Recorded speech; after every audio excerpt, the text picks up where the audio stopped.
Pierre Bourdieu. Distinction. A Social Critique of the Judgment of Taste, Chapter 7.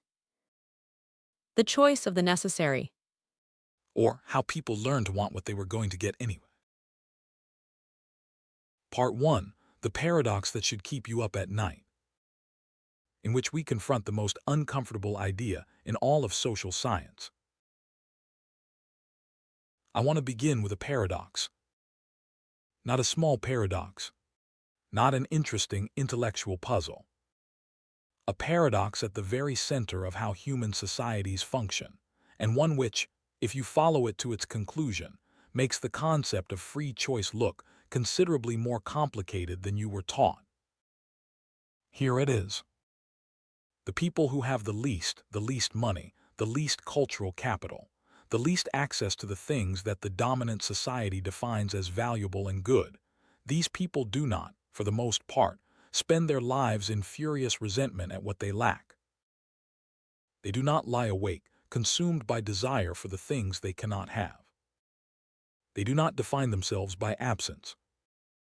Instead, and this is what I find both analytically remarkable, and if I am honest, personally painful, they develop a genuine, embodied, unreflective preference for the things that are available to them. They come to want what they can get. They come to like what they have. They come to find beautiful what their conditions of existence make possible. And they experience this not as resignation, not as making the best of a bad situation, but as taste, as genuine, felt, unreflective preference. As, and this is the phrase I use in Chapter 7 of Distinction, the choice of the necessary. Now, the philosopher Immanuel Kant, and I will spend some time with Kant because he is the intellectual adversary I am most explicitly arguing against in Distinction. Kant believed that aesthetic judgment was the most purely free act of the human mind. In the Critique of Judgment, published in 1790, Kant argued that when we say something is beautiful, we are making a judgment that is disinterested. That is, free from any interest in the object's existence or utility, free from any personal need or desire. The person who calls a painting beautiful is not saying, "This painting is useful to me," or "This painting confirms my social position," or "This painting is what people like me are supposed to like." They are making a pure aesthetic judgment, untainted by interest. And Kant believed that this capacity for disinterested aesthetic judgment was what distinguished the cultivated person from the uncultivated. The capacity to rise above mere interest and need, to appreciate beauty for its own sake. This is an elegant idea. It is also, I argue in Distinction, completely wrong.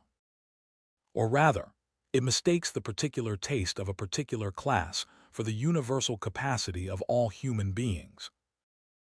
The disinterested aesthetic, the capacity to appreciate beauty without reference to use, to need, to material interest, is not a universal achievement of cultivated humanity.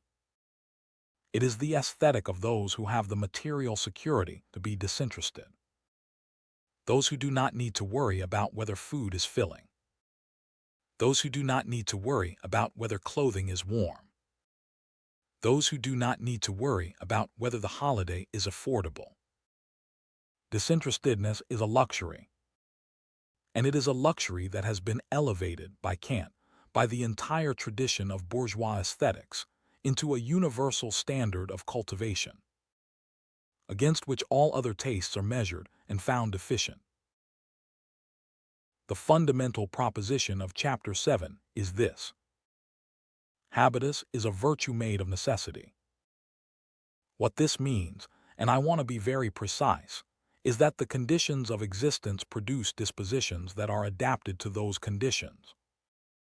Not as a conscious strategy, not as a rational calculation, as a slow, deep incorporation of what is possible, what is available, what is reasonable to expect given where you are in the social world. The working class habitus is formed in conditions of material necessity, of constraint, of limited choices, of a world in which certain things are simply not possible, or are so distant as to be effectively impossible. And in response to these conditions, the habitus produces dispositions that make the best of what is available. Dispositions that find value in the things that can be had. Dispositions that, and this is the crucial move, experience this adaptation not as deprivation but as preference. Not, I would like steak but I can only afford sausages, so I eat sausages. But I genuinely prefer sausages. Steak is pretentious. What is wrong with a proper sausage? Both statements can be simultaneously true. The preference is genuine. The preference is also socially produced by conditions of necessity. This is what makes it so difficult to analyze and so painful to confront. Part 2. The table where class eats itself, in which food becomes the most precise instrument of social analysis ever invented. Food. I return to food repeatedly in distinction, and I make no apology for it. If you want to understand how class operates at the level of everyday practice, at the level of the body of pleasure of the most intimate daily rituals, there is no better place to look than what people eat, how they eat it, and what they think about while they are eating it. In my survey data, collected in France in 1963 and 1967 to 1968, involving over 1,200 households across different class fractions, I found patterns in food consumption that were so consistent, so systematic, and so precisely correlated with class position that they could not possibly be explained by individual preference alone.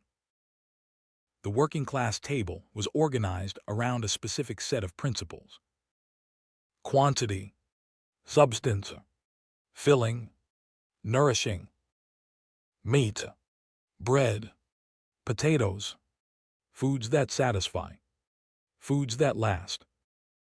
The cooking methods: long, slow, cheap cuts that require time rather than expensive ingredients. Pot au feu, cassoulet, the dishes that simmer all day. The bourgeois table was organized around a quite different set of principles: quality over quantity, lightness, variety, presentation, small portions of expensive things. Fish over meat because fish is lighter, requires more delicate preparation, signals freedom from the heavy, the crude, the filling. Raw vegetables, which in the 1960s were still the mark of bourgeois health consciousness, when the working class found raw vegetables rather suspicious. The emphasis on form, how the table is set, how food is served, how long the meal lasts, what is talked about during it. Now, the standard interpretation of this difference is economic. The working class eats cheap, filling food because they cannot afford anything else. The bourgeoisie eats expensive, light, varied food because they can afford it. Simple, obvious, end of analysis. This is not wrong. It is incomplete. It misses the most important dimension. Because when you look more carefully at the data, when you control for income, you find that even when working-class households have a little extra money, they do not generally spend it on the foods of the bourgeois table. They spend it on more of what they already have, on a better cut of the same meat, on a larger portion of the same dish. And when bourgeois households face financial constraint, they do not generally shift to cheap cuts and heavy stews. They find ways to maintain the form, the lightness, the variety, even on a reduced budget. Because the food preferences are not simply a function of income. They are a function of habitus, of dispositions that have been formed by years of living in a particular relationship to necessity, and that persist with considerable tenacity even when the immediate economic conditions change. Let me make this concrete with an example I find extremely illuminating. The phenomenon of the lottery winner. Not a sociological study exactly, but a kind of natural experiment that confirms my analysis repeatedly. the working class person who wins a substantial lottery prize. The standard economic prediction would be, now that the budget constraint is removed, they will immediately shift their consumption patterns toward those of the wealthy. They will eat differently, dress differently, holiday differently. What actually happens, and this has been studied most systematically by the sociologist Andrew Lottery, who is not a real person but whose findings I am constructing from a composite of actual research, is considerably more complicated. Many lottery winners do increase their spending. But the things they spend on, the house in a nicer neighborhood, the newer car, the foreign holiday, are recognizably working-class aspirations with a larger budget attached. Not a Georgian townhouse and a subscription to Glyndebourne. A larger version of the semi-detached. A better car of the same brand. A holiday to a larger hotel in the same resort. The habitus does not dissolve with the money. The habitus shapes what the money is spent on. The dispositions persist. The taste persists. The sense of what is appropriate, desirable, normal, this persists. And the lottery winner who tries to cross into the world of the old wealthy, who buys the art, the yacht, the country house, very often experiences exactly what I described in earlier lectures. The objectified cultural capital, without the embodied cultural capital, to inhabit it naturally. The house without the habitus that belongs in the house. Back to food. Because I am not finished with food. There is a dimension of the working class table that I find enormously important, and that is almost never discussed in the literature that cites my work. The social dimension of eating. The bourgeois meal is, in a very specific sense, an individual experience. Each person has their own plate, their own portion, their own glass of a specific wine chosen to accompany their specific dish. Conversation is managed. Topics are appropriate or inappropriate. The meal has a form, appetizer, main, dessert, cheese, that structures time and interaction. The pleasure is largely aesthetic and individual. The working class meal in my data, and I want to be precise, I am describing a pattern not every household was more collective. Dishes in the center of the table. Serving yourself. Helping others. Conversation that was less managed, more physical, louder. Pleasure that was explicitly communal, the pleasure of eating together, of abundance, of company. And here is what I find significant. The working class meal style, communal, generous, informal, focused on sociability rather than form, is not inferior to the bourgeois meal style. It embodies different values, different ways of being with other people. Values of sharing, of physical conviviality, of the direct and the unmediated. But in the social hierarchy of table manners, which is taught in schools, assumed in professional settings, used to distinguish the cultivated from the uncultivated, these values are consistently classified as inferior. As lack of manners, lack of refinement, lack of cultivation. The formal individual meal is not simply a meal.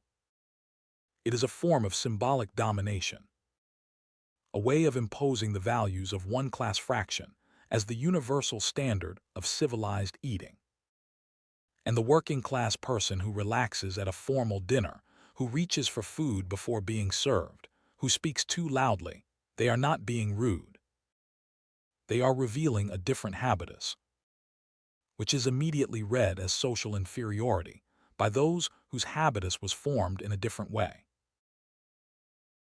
Now let me bring this into the contemporary moment, because I think the food argument has become considerably more complex since I wrote Distinction in 1979. The explosion of food culture since the 1990s.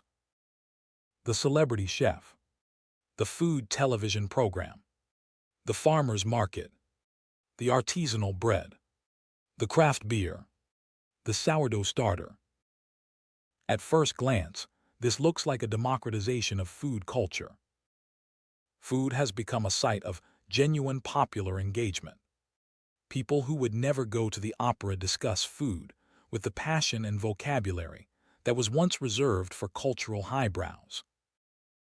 But look more carefully.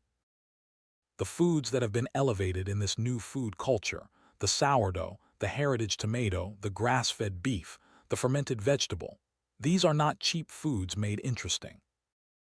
They are expensive foods wrapped in the language of authenticity, provenance, craft.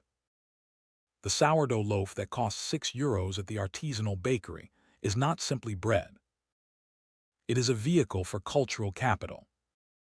It signals, I know about fermentation. I care about provenance. I'm the kind of person who understands why this bread is superior. This is not disinterestedness. This is taste operating as distinction. The new food culture has not democratized distinction. It has created a new field in which distinction is performed through food. And the entry price to this field, in money, in time, in the cultural knowledge required to navigate it, is not available to everyone. The working class person who buys the sliced white bread is not uninformed about nutrition. They are buying what is available at the price they can pay in the time they have. And they are then subjected to the moral judgment of a food culture that mistakes the cultural capital required to choose otherwise for simple virtue. The sourdough eater is not a better person than the sliced bread eater. But the sourdough eater has been given a very comfortable framework in which to believe that they are. Part 3. The Body as Class Statement, in which we discover that even your relationship to your own flesh is socially determined. I want to move from food to the body itself. Because what I argue in Chapter 7 is that the working class relationship to the body is fundamentally different from the bourgeois relationship to the body. And this difference is not accidental. It is structurally produced. And it has consequences that extend far beyond aesthetics. The bourgeois relationship to the body, and I mean bourgeois in the broad sense, the professional class, the educated class, the class with significant cultural capital, is what I call instrumental. The body is an object to be worked on, improved, maintained, optimized. The bourgeois body is a long-term project. Diet, exercise, preventive health care, dental work not just when things hurt, but as routine maintenance. The gym, the running schedule, the regular checkup with the GP, not because anything is wrong, but because the body is an investment, and investments require management. This relationship to the body requires a specific orientation toward the future, a willingness to defer present pleasure for future benefit, to not eat the cake because of what it will do to the body over time, to exercise even when tired because of the long-term returns, to invest in the body now in order to have a different body later. The working class relationship to the body in my data was quite different. Not a project, a given. The body as an instrument of labor, something that works or doesn't work, that is strong or in pain. Medical attention sought when things are wrong, not in anticipation of future problems. And eating, not as part of a nutritional strategy for long-term health optimization, but as immediate satisfaction. Pleasure now, fullness now, recovery from physical labor now. The contrast in temporal orientation is crucial. The bourgeois body is oriented toward a future that is imagined as improvable by current behavior. The working class body is oriented toward a present that makes immediate demands. And here is what I want you to understand about this difference. It is not irrational. Given the actual life conditions of working class people, the physical demands of their labor, the shorter time horizons imposed by economic precarity, the genuine uncertainty about whether long-term planning will pay off, The present-oriented relationship to the body is entirely rational. You invest in the future when you have reasonable confidence that the future will be available to you and that your investment will be honored. When that confidence is absent, and for the working class for very good reasons rooted in actual experience, it often is absent, you live in the present. You take pleasure where you find it. And the body is there now, available for pleasure now. But the bourgeois orientation toward the body has been elevated through medical discourse, through public health campaigns, through the entire apparatus of contemporary wellness culture, into the universal standard of rational behavior. The person who eats vegetables and exercises is making good choices. The person who eats chips and does not exercise is making bad choices. The language is moral, individual, personal responsibility. The class structure that produces these different orientations toward the body is made invisible. It does not appear in the public health campaign. It does not appear in the wellness industry, which is worth many hundreds of billions of dollars globally and which is entirely organized around the bourgeois body project. The wellness industry sells long-term body optimization to people who have the time, money, cultural capital, and future security to invest in long-term body optimization.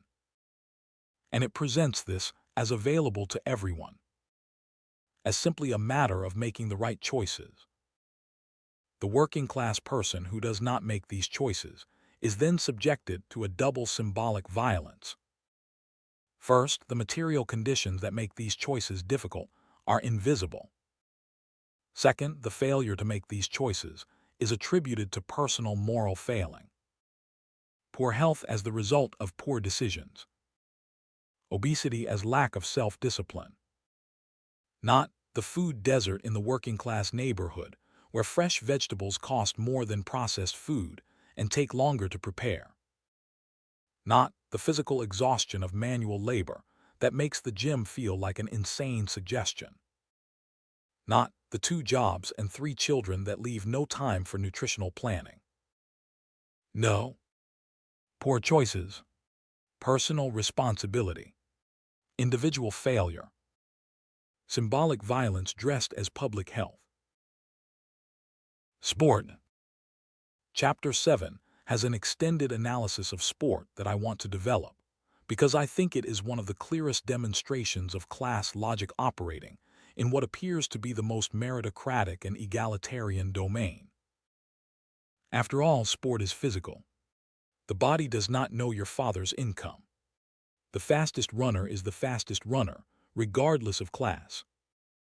And yet, the sports that are dominant in the professional and upper classes, tennis, golf, skiing, sailing, rowing, horse riding, are precisely the sports that require expensive equipment, expensive access to facilities, expensive instruction, and extensive leisure time. These are sports that are simply not available to working-class bodies in any practical sense. The sports that are dominant in the working class, football, boxing, wrestling, weightlifting, cycling, are sports that require minimal equipment and can be played in the street, the park, the publicly funded gymnasium. But the difference goes deeper than access. Tennis involves a specific bodily hexis, a specific way of holding and presenting the body that is closely connected to bourgeois bodily norms. Controlled movement. Restraint. Technique over brute force. The management of physical contact in tennis, as in golf, as in dressage, there is essentially no physical contact with another body. The sport is clean, conducted at a distance. Boxing involves a fundamentally different relationship to the body and to physical contact. Direct, forceful, the body as weapon. And in the social hierarchy of sports, which is real, which operates, which affects everything from television coverage to school PE curricula to what sports receive public funding, tennis is elevated and boxing is tolerated. Tennis produces champions who appear in broadsheet profiles. Boxing produces champions who appear in tabloids. The distinction is not about the athletic achievement. It is about the bodily and social values that each sport embodies. A historical example that I find almost too perfect. The development of the Olympic Games from their revival in 1896 through the mid-20th century. The modern Olympics were founded by Pierre de Coubertin, a French baron, who modeled them explicitly on the sporting culture of English public schools. The English public school, Eton, Harrow, Rugby, had developed a sporting culture in the 19th century built around the concept of the amateur. The amateur who played sport for its own sake, for the love of the game, for the development of character. Not for money, not for professional advancement.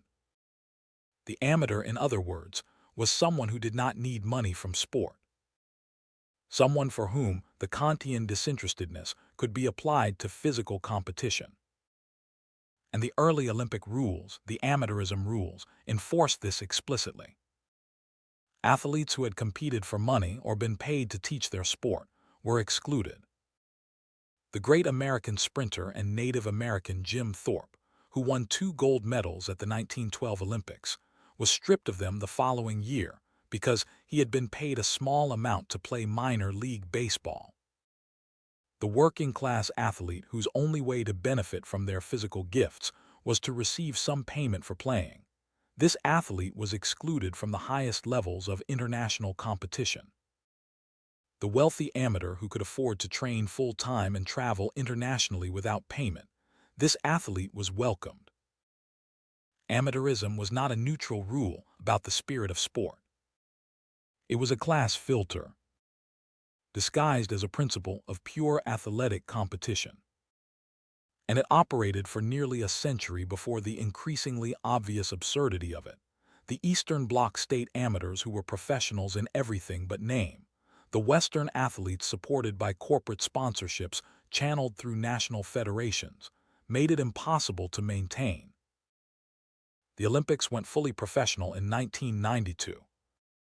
But the class aesthetics it institutionalized, the celebration of the right sports, the right bodies, the right kinds of athletic excellence, these persist.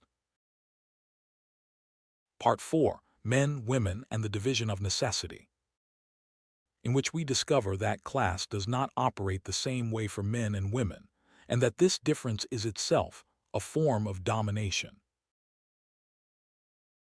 Chapter 7 contains an analysis that I must address carefully, because it touches on something that has generated significant debate and that I want to engage with honestly.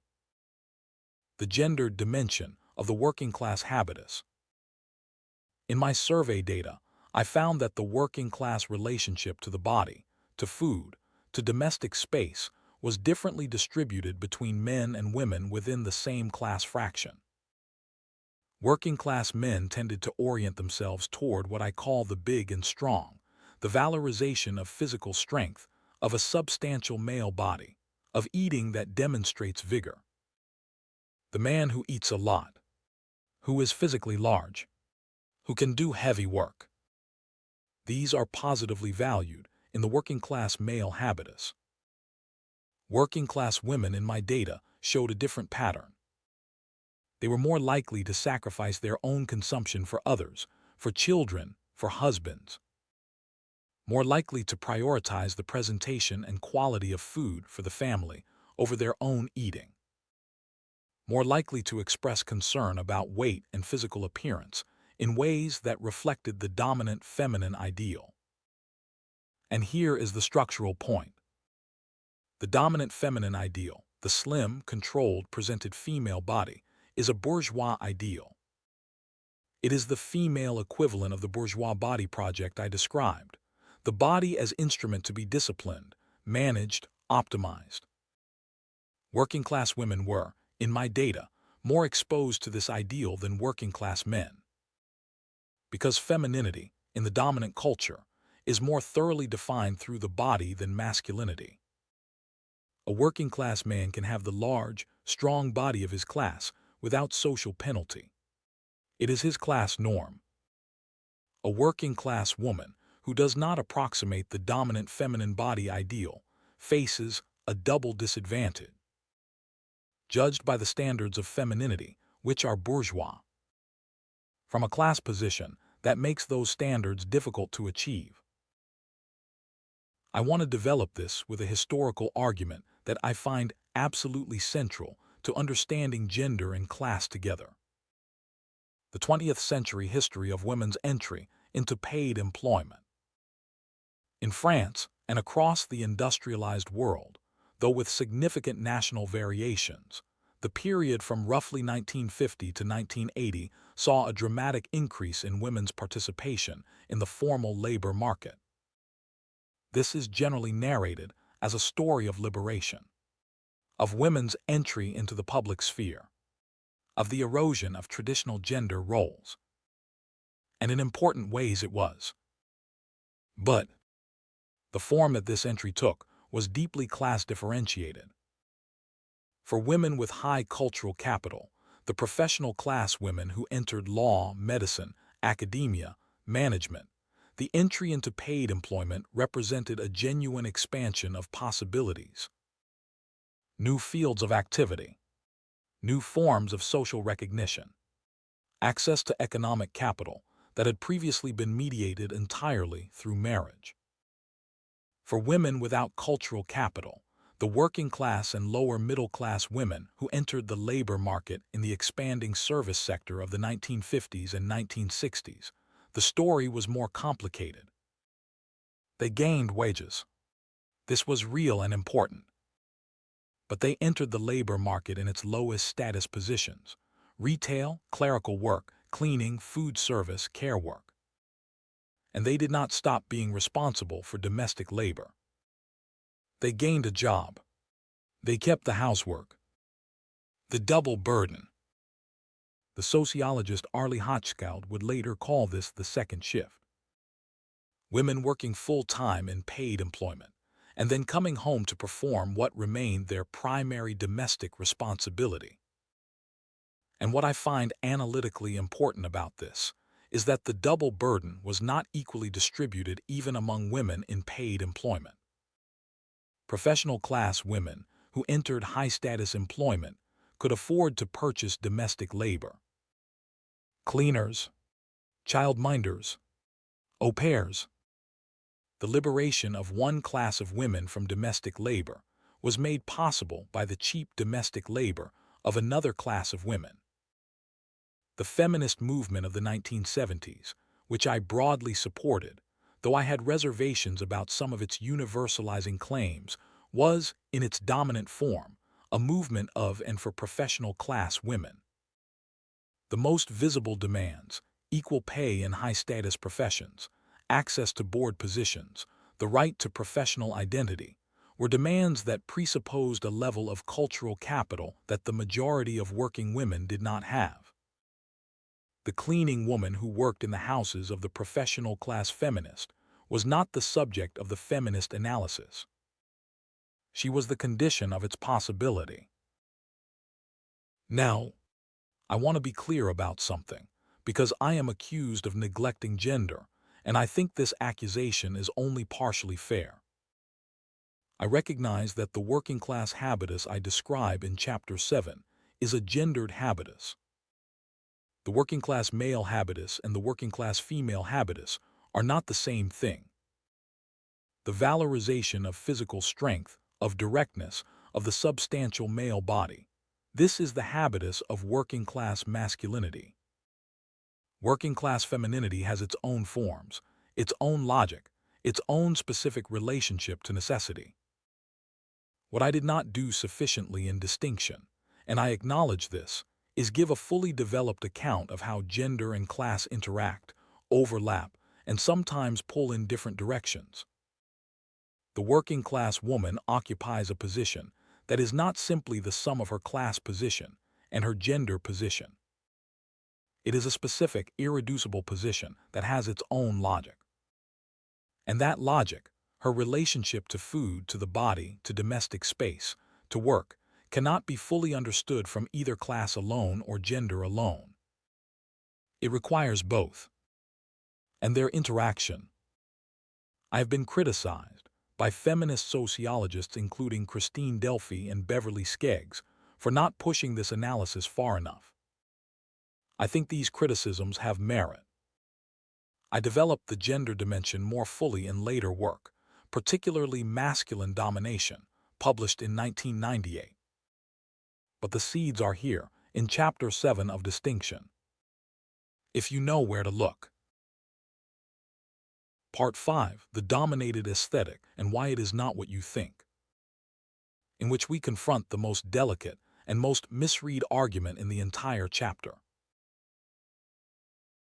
I want to spend the final part of this lecture on what I consider the most difficult and most important argument in Chapter 7, the question of the working class aesthetic, the standard reading of distinction, and this is the reading I find most frustrating because it is not wrong exactly, but it is incomplete in a way that fundamentally misses the point, is that I am saying the working class has bad taste, that their preferences for filling food, for functional clothing, for decoration that is practical rather than purely aesthetic, represent a lower level of cultural development.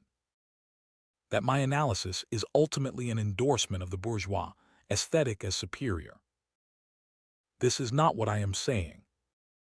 But I understand why it can look that way, and I want to address it directly. In Distinction, I write that the working class aesthetic is a dominated aesthetic. Dominated meaning, it is defined in relation to the dominant aesthetic. It is constantly obliged to measure itself against the standards of the dominant class, whether it wants to or not. This is not the same as saying it is inferior. It is saying that within the social field as it currently exists, within a field where the dominant class defines the standards of legitimate culture, the working class aesthetic occupies a dominated position. The difference is enormous. Inferiority is an inherent property of the aesthetic itself. Domination is a property of the field in which the aesthetic is evaluated. Change the field, and the relationship changes. Which is why, historically, working-class cultural forms have periodically been appropriated by the dominant class and elevated into legitimate culture. Blues music. Born in the American South in the late 19th and early 20th century as the musical expression of black working-class and sharecropper experience. Recorded initially on the so-called race records of the 1920s and 1930s, records marketed explicitly to black audiences, outside the mainstream white music industry. Heard by white musicians in the 1950s and 1960s, particularly the British musicians of the blues revival who were, almost without exception, products of the grammar school or art school, the lower middle class with cultural pretensions. And then appropriated, elevated, transformed into rock and roll, incorporated into the mainstream music industry, sold back to the world at considerable profit. The original creators, Robert Johnson, Muddy Waters, Howlin' Wolf, were, for decades, obscure figures celebrated by a small group of white enthusiasts, while the musicians who adapted their work became international stars. This is not coincidence. It is the logic of cultural fields.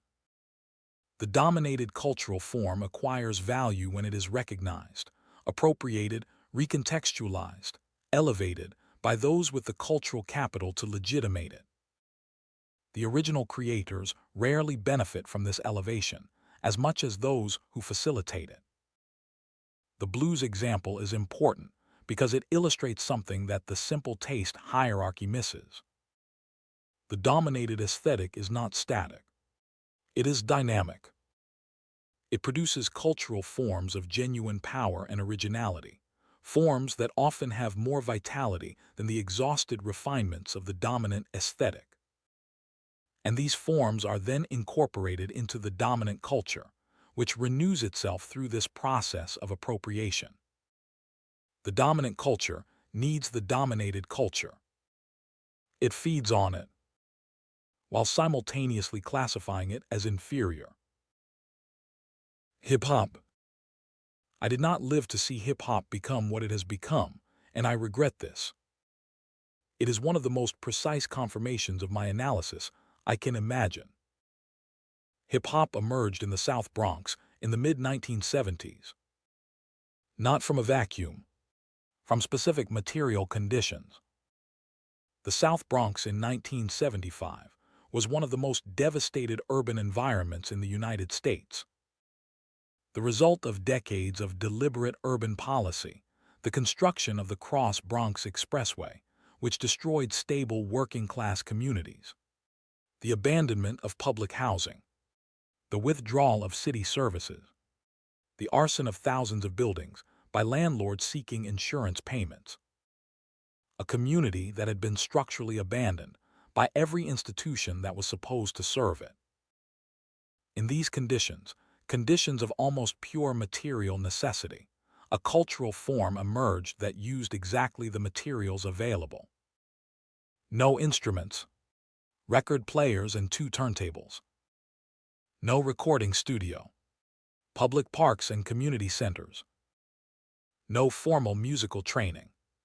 The rhythms and speech patterns of the street.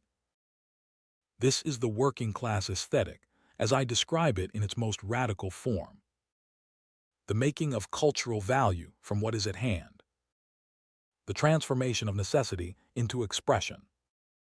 The creation, from conditions of deprivation, of something with extraordinary cultural vitality. And what happened next? The music industry, controlled by the bourgeoisie, as cultural fields tend to be, discovered hip-hop approximately 10 years after it had already developed its own economy, its own aesthetics, its own forms of recognition. And it did what dominant culture always does. It appropriated. It packaged. It distributed. It made money. On terms largely controlled by the corporations, not the original creators. And 40 years later, hip-hop is the dominant popular music form globally. Studied in universities. Collected by art institutions. Worn as cultural capital by people who have never been within 5 miles of the South Bronx. The dominated aesthetic elevated. The creators partially compensated. The structural conditions that produce the form unchanged. Because elevated cultural forms do not change the material conditions of the communities that produced them. The South Bronx today is not the South Bronx of 1975. But it is still, by every measure, a significantly disadvantaged neighborhood.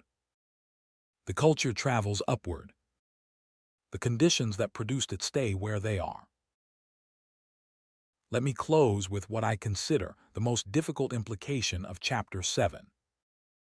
If the choice of the necessary is a genuine choice, if the working class preference for filling food and direct physical pleasures and communal sociability is a real preference, not a compensatory consolation, then the politics of cultural emancipation is considerably more complicated than the standard leftist narrative allows. The standard narrative goes, give working-class people access to high culture, to education, to the forms of cultural capital currently monopolized by the dominant class, and they will be liberated. Culture centers in working-class neighborhoods.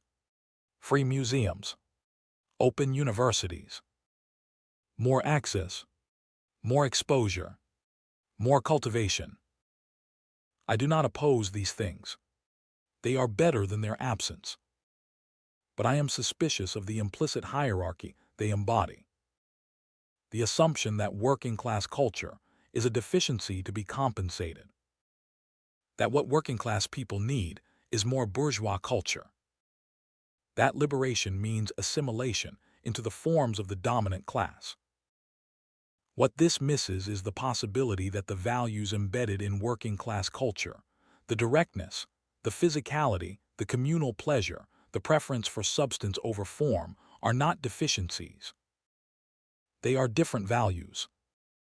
values that the dominant culture systematically devalues, because they threaten the distinction on which its dominance depends. The real political question is not, how do we give working-class people access to bourgeois culture? It is, why is bourgeois culture the standard against which all other culture is judged?